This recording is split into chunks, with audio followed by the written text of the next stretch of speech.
Hello and welcome back to Eye on Iowa. I'm Sarah Mueller, a reporter with Forbes, and today I'm joined by Ryan Binkley, a presidential candidate for the GOP ticket. Now, we're going to talk today about the conflict in Israel, and I first want to get your reaction to Biden's current plan and the actions he's taken about the conflict in Israel. Well, thank you, Sarah. Right now, obviously, Israel is in one of their biggest crises in their history, certainly in the last 50 years.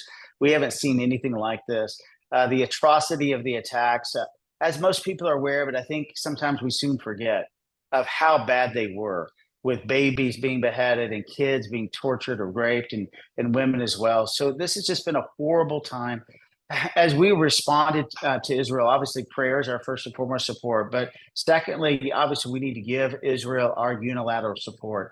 We need to be there with them as a friend and ally, help them, rebuild their dome to protect their defense system there and stand with them. I like the fact we've moved some of our ships there in that area just to make sure that, obviously Hezbollah, Syria, Lebanon, as well as Iran know that we're right there, ready to support, really as deterrence more than anything. And I believe that's the strategy. But we need to obviously be encouraging them for more humanitarian aid in that area and make sure that Palestinians that are not a part of Hamas, obviously, are taken care of.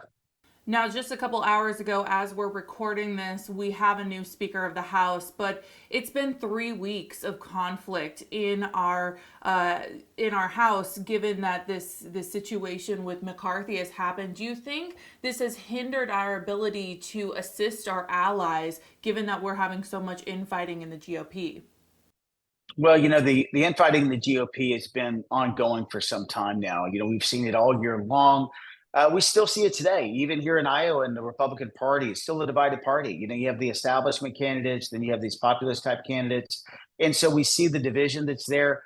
I'm so glad that today we finally have a Speaker of the House. I mean, I think the good news is looking forward, we've got Mike Johnson. I think he's going to be a fiscal steward. I think he's going to help out quite a bit as far as the real needs of our country today. And that's what we needed. I think we lacked a little bit of that with McCarthy. So this is time for us to move on. Hopefully, this can be a step for us, ending some of this division in our party. I like to see, look to me, the scope of candidates get behind him, and hopefully we can put some of this division behind us. I'm going to loop back around. How do you think that's going to impact our relationship with our allies given this conflict in Israel? Well, obviously, we had the Abraham Accords, come across, and we need to be hopefully engaging Egypt and Saudi Arabia and different countries, Jordan as well. Listen, we are allies together. We do not have to, or certainly, we can trade and do business together. We have to recognize who the real terrorists are and let them know that, Israel doesn't have to be an enemy at this time. In fact, we need to recognize that it's Hamas that started this. Hamas is in a desperate, horrible state of mind right now. Evil is really behind what's behind that organization, and make sure that everyone knows that this is fighting evil. This is not necessarily to say we want to disengage from the Middle East. There's so many people that we trade and do business with. We need to make sure we're making clear the distinguishing difference between Palestinians that are there in peace and Hamas, who's there in terror, and making sure all the regional players know that we're there to stand against Hamas and make sure that we want peace in that area. Now, you have a unique point of view given that you are a pastor and have been a pastor. What is your kind of perspective of this situation given the religious elements here?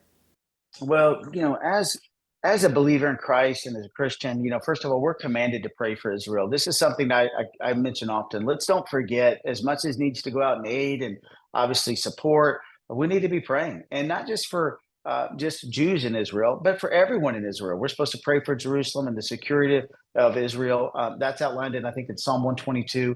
And so what that means to me is recognizing Israel is a special place. I mean, there's Arabs that live there, there's Jews that live there, there's Muslims, there's Christians, obviously, people of multiple different faiths. Israel is one of these unique nations that's not only an ally to the United States, but they're welcoming to other religions. Remind people about that. Let's pray and support for peace and security in the whole area, because that's what's needed. And I think when there's peace there, it's just the greatest thing. Obviously, you have Iran who's supporting Hezbollah. Iran is supporting Hamas as well. And I think they're kind of entering a proxy war, so to speak, with Israel during this time.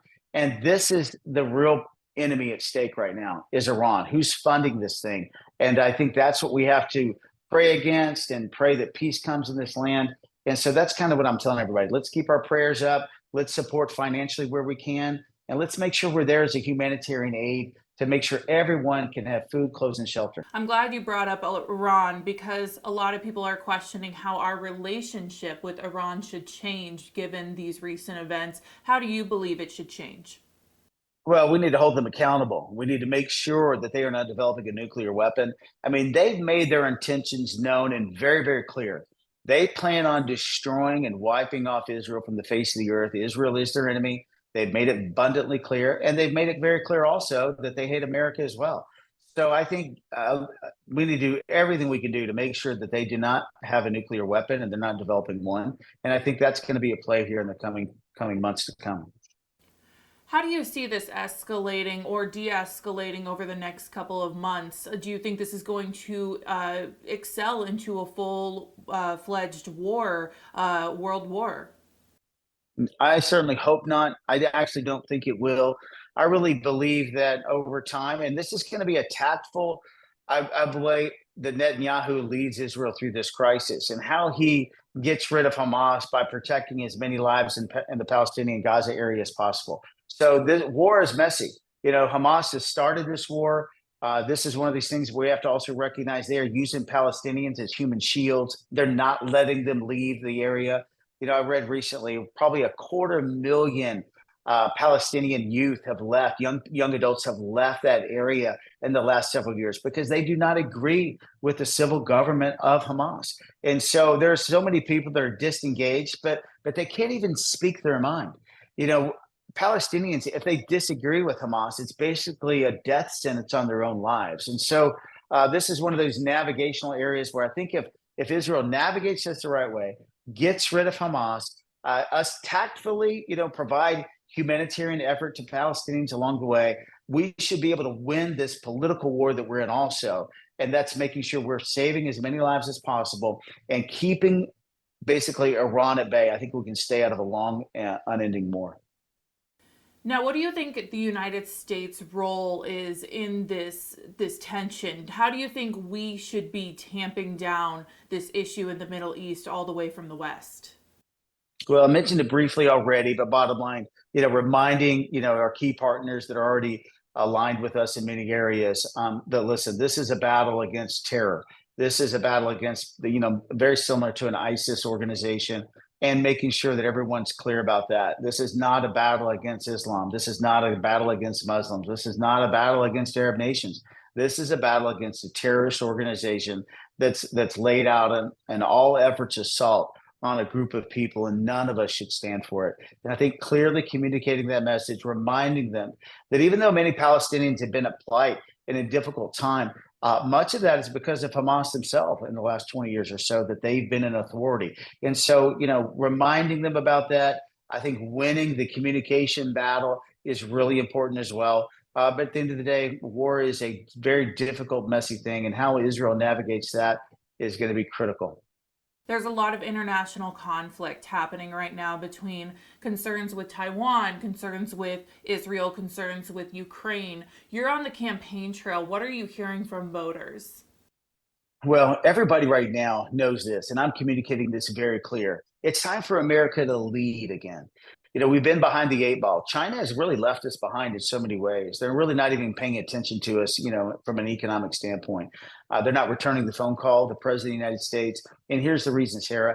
It's because we are so irresponsible financially. Our country right now, we're $32 trillion in debt. But the worst part is we're on track to be 50 trillion. We're borrowing money endlessly. In the next 8 years, we'll have 50 trillion in debt. We'll probably be spending 15% of our budget on interest payments. I think this year alone, in the next 12 months, we're projected to spend $1 trillion on interest payments. That's as much as our military. So the fractured economy of the United States is really growing bigger and bigger all the time. So what I have to do is get our country on track financially. You may know we've launched a 7-year plan to balance the budget. We've done that through reforming healthcare. And when we do this, we'll be strong. And then China will have to listen to us. And I believe this, as we stand with Taiwan, as we sit there and say, listen, they are an independent nation. We should all be able to do business together. In fact, there's much that China needs to learn from Taiwan. The Taiwanese, they make 3 to 4 times as much money per capita as China does. There's much China should learn from them. They shouldn't be trying to destroy that nation. They should learn from them. And I'll try and lead this way as president. Lead with strength. When we're strong here, when we're taking care of our country financially, Russia will listen to us again, as well as Xi Jinping, and we'll lead the way we should. Now, before I let you go, there is still a dense race. We've had a couple of people drop out for the GOP nomination, but we are almost 3 months away from the Iowa caucuses. Now, you have mentioned in a recent poll, you have moved up here in Iowa. How do you feel like you are going to move forward in the next 3 months to make that final push before the caucuses, given that there's a pretty dominant person in the polls, Donald Trump, and how are you going to be able to face off against him? Well, right now, first of all, it's getting our message out all the more clear. You know, we're here almost every single week in Iowa. The days we're not here, we're in New Hampshire. So we're building out our team here. We're building out our ground team as well, developing people, and people are now starting to commit to caucus. You know, right now, Iowans, they're getting to know candidates, and they've been doing that now for 3 and 4 months. They're getting to know everybody, and they're starting to decide, do I want to move forward with the same candidate, or do I want to move forward with someone new? You know, when you have President Trump as the dominant candidate he is right now, a lot of people like some of the security, especially that he brought and replaced Biden. But the real question I'm asking Iowans right now is, can he win?